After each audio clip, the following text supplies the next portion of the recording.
एक दिन की बात है। मेरे घर के पास एक डेयरी वाला रहता था। वह बहुत चालाक स्वभाव का था। यदि कोई ग्राहक आधा किलो घी लेता और तराजू पर घी 502 ग्राम निकल जाता तो वह तुरंत 2 ग्राम घी वापस निकाल लेता। उसे लगता था कि इतनी छोटी सी बात किसी को दिखाई नहीं देती और इससे उसका लाभ हो जाता है, उसकी बचत हो जाती है। एक दिन मैं भी उसी से घी लेने गया। उसने घी तौलकर मुझे दिया और जल्दी जल्दी में पैसे लौटाते समय मुझसे 90 रुपये अधिक दे दिए। मैंने पैसे हाथ में लिए।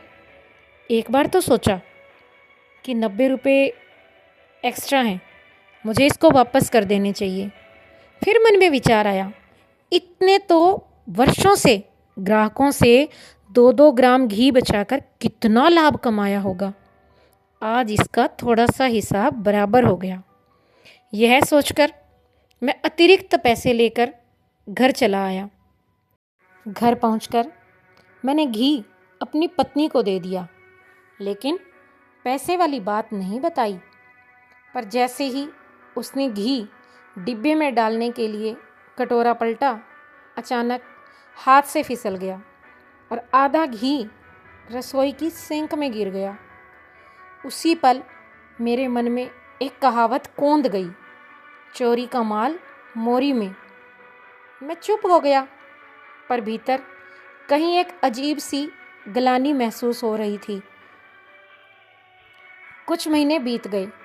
एक दिन फिर शाम को मैं बाजार से वेज रोल लाने गया।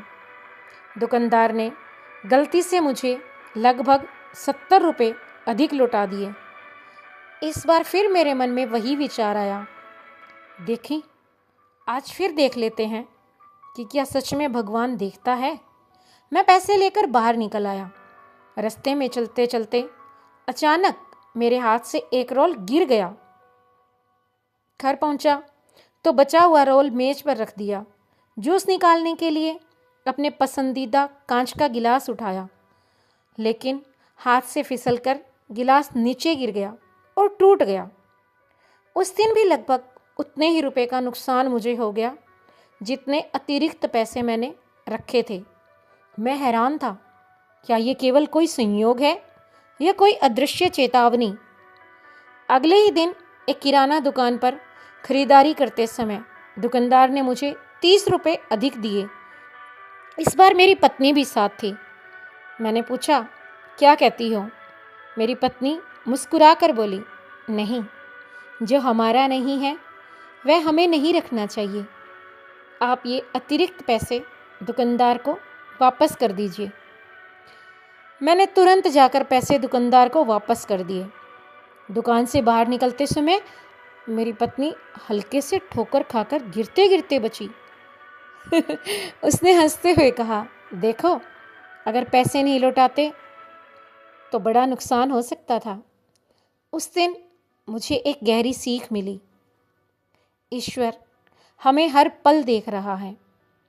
वह हमें सीधे दंड नहीं देता, लेकिन हमारे विवेक को बार बार जगाने का प्रयास करता है। गलत कार्य करने से पहले भी और बाद में भी वह संकेत देता है।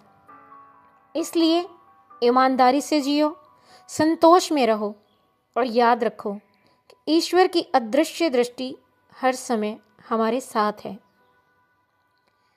अगर ये कहानी आपको रुचिकर और ज्ञानवर्धक लगी है तो प्लीज़ इसे लाइक और शेयर ज़रूर करें। जय श्री राधे कृष्णा।